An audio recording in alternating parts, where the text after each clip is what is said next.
I cleaned. So that's nice. I can finally start making videos that look, decent again. And I don't have to focus everything in one specific corner of the room because the rest of the room is a fucking mess. But, yeah. I'm probably also going to be making a video soon about just display rooms in general. Ignore that room. Ignore that. That's my pile of broken YJ props that I need to fix still. But anyway, today, to commemorate this, I wanted to do a review on one of my favorite props, one of my most prized possessions, the 2011 Gemmy Ghostface. Now, he came out in 2011, he retailed for $250. He didn't sell for shit in 2011. People just did not think he was worth $250, which, debatable. I don't know, back then, it's not like he was the best built prop. Even, with Gemmy collapsibles being sometimes questionable in their construction, I think both Michaels were, also 250, and he has one more movement, and then, 2010 Freddy has, 2 more movements than him, 3 or something, I don't know, and he was only 280, so I could definitely see why people were let down a little bit by, Ghostface's price point, but, yeah, point is, he didn't sell at all the first year, and then the second year, when he was, in stores still, they discounted him to fucking $100, which is insane, and that's kind of when most people got him. He was in the House of Horrors display. He was with, I can't remember to say, he was with Boris Karloff Frankenstein, who I think was also actually cheaper than him and looked better, so that probably didn't help his sales either. Yeah, he was with Karloff Frankenstein, and I think he was with Reagan that year, actually. So he had a couple of better priced licensed props to compete against anyway, so he was kind of fucked from the start. He was one of the last peak era Gemmy licensed props, and one of the last peak era Gemmy props, period. After him, in 2012, was The Wicked Witch of the West, and that was kind of it. And then, him and, Ghost Girl and stuff, but, as far as, big ticket items go, he was one of the last ones. And I think they went out with a bang, personally. Now, Ghostface is a divisive prop among people. Most people like him, but I've met a good few people who think he's really kind of not special, which, I don't really get that. I don't know. No matter what you can say about him, he is the best Ghostface animatronic to date, which, to be fair, his competition isn't exactly that steep. Fucking CCL one, and then, God, I don't like the 2024 one, dude. They were honestly kind of cooking with the head tilt, but the arm stabbing movement is so fucking stupid, and the phrases suck cock. Now, he also had the caveat of he was technically licensed after Scream 4 because that was coming out that year. So he was specifically licensed after Scream 4 instead of just the Scream series, period. And all the Ghostface props have kind of had that theme going on where they were all licensed after a specific Scream movie and not the whole franchise or the original movie. It's the same with the CCL one. Had it even worse. It wasn't even licensed after the movie. It was licensed after the fucking costume that was it Fun World, I think, made, because they were the guys who made the original costume. Now, this costume is also an original Fun World costume. I think it's called Fun World. I don't know. And yeah, Gemmy had them produce the costume for the purpose of authenticity. So the mask and the costume itself is original to that company. You can even see where the actual breathing hole is for the original mask. But the CCL one, it's not even based on the movie character. It's based on just the costume and nothing else. The 2024 one was based off of Scream 6, so they had to work around that license. And it's fine. I don't know, his phrases are fine. But this Ghostfaces are really good. I love his phrases so much. They picked such good phrases. I don't think they're from Scream 4. I recognize them more from Scream 1 primarily. But either way, they're like really good. And I love them, and they're intimidating. His movement is great. Despite the fact that he doesn't move much, he has really unique movement, specifically with his arm. His arm moves in a way that not really any other Gemmy props do. I think no others, actually. Where instead of it, going up at the elbow like Michael's, or going up at the shoulder like Deadeye Drake and the Jasons, it'd be a fucking banger band. It goes up like parallel to the body from the shoulder. It's really cool. I love it. I think it fits his character, and it helps with the fact that he's in such a bombastic pose. This pose, like, you're supposed to keep him with his arms out. That's like the pose on the box. That's the pose on all the stock images. That's the Ghostface pose. And I think it looks really good. And I think he would have looked way worse if they had gone with the kind of movement that Michael or Jason has. It does come with the caveat, though, of his arm mechanism is not designed very well, especially when it comes to storage.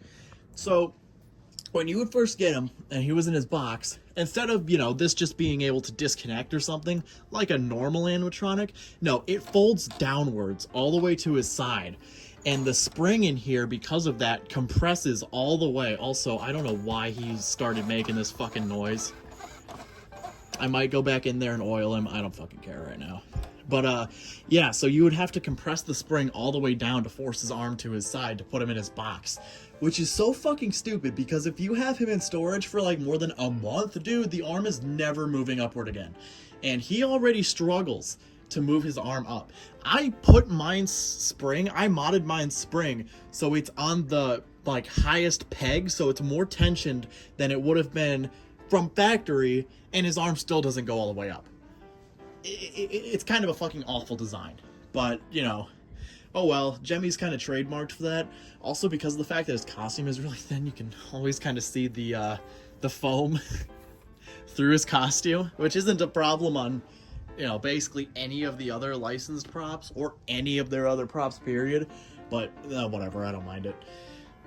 But yeah, I love this thing so much. Literally, I was searching for 7 years to find one? At least? No, so I started looking when I was like 7 years old. I got mine, I think, when I was 17. Dude, that was 10 fucking years. Holy shit. Yeah, so I wanted him for quite some time, and I never had the chance, because he was, they were always so expensive, or they were fucked to shit, and I didn't really know how to repair them back then. I got mine for $250, which is pretty good, I would say. He was missing the knife. The original seller, who I got a bunch of props from, I actually also got Demonica from him. What else did I get? I got H2O Michael from him. I got my Dawn of the Dead from him. Zombie Swing Girl from him. And a couple other things that are kind of slipping my mind right now. Oh, Smoldering Zombie, too. And, and Thrashing Clown. Anyway, he put a fucking kitchen knife in his hand. He had it zip tied to his hand. It was kind of funny. And I found this knife at Transworld last year. It was being sold by, like, a professional prop making company. I know I had their business card up somewhere. But anyway. And I bought it, and that's what I used for him, and it looks really nice, and I like it. It has more blood than the original one had, but it also just looks better, so I'm okay with that. Yeah, he was mechanically pretty fucked when I got him. Nothing worked as it should. The body turn was not working. Head turn didn't really work at all. And he had a weird problem where if you had him on Try Me mode, he would cut out if you had him try to say his phrase. And then on sensor mode, he would work on the button. He would work fine, but if he actually activated from his sensor, he would cut out at the first phrase. Now, I was really scared when I first got him because I thought it was a board problem. What it turned out, it was just the adapter he was using was not powerful enough. So I just got him the right adapter, and then he was fine. And then I obviously fixed everything else. Now, other things that he's missing. This belt is not original. This came off of a Grim Reaper costume that I wore when I was like 10 years old, because he didn't have the original belt, and that kind of irked me. There's a little bit of a scuff on the mask, but I don't really care about that.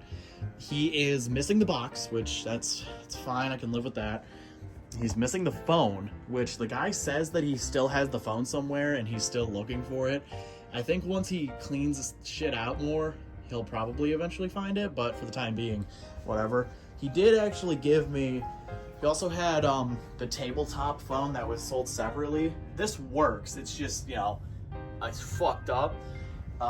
But it works. It works on motion sensor, and then it just says his phrases, but it doesn't plug into him. And I don't have the one that plugs into him, which sucks, because that thing is so cool. Yeah.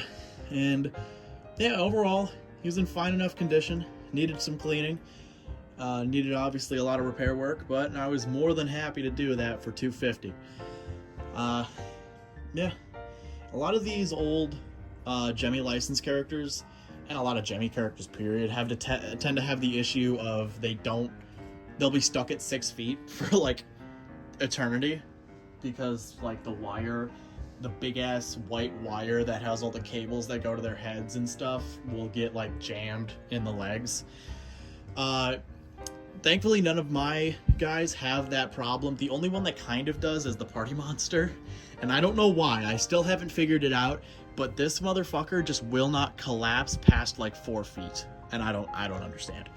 But anyway, yeah, a lot of the horror characters seem to get that really bad, especially like the Jasons and some of the Freddys. I know this guy had like a history of doing that too to some people, most notably fucking Joe Bean Videos, the pedophile. I remember back in the day he would constantly have to bring this thing up and down his staircase like a fucking briefcase, because it would never collapse.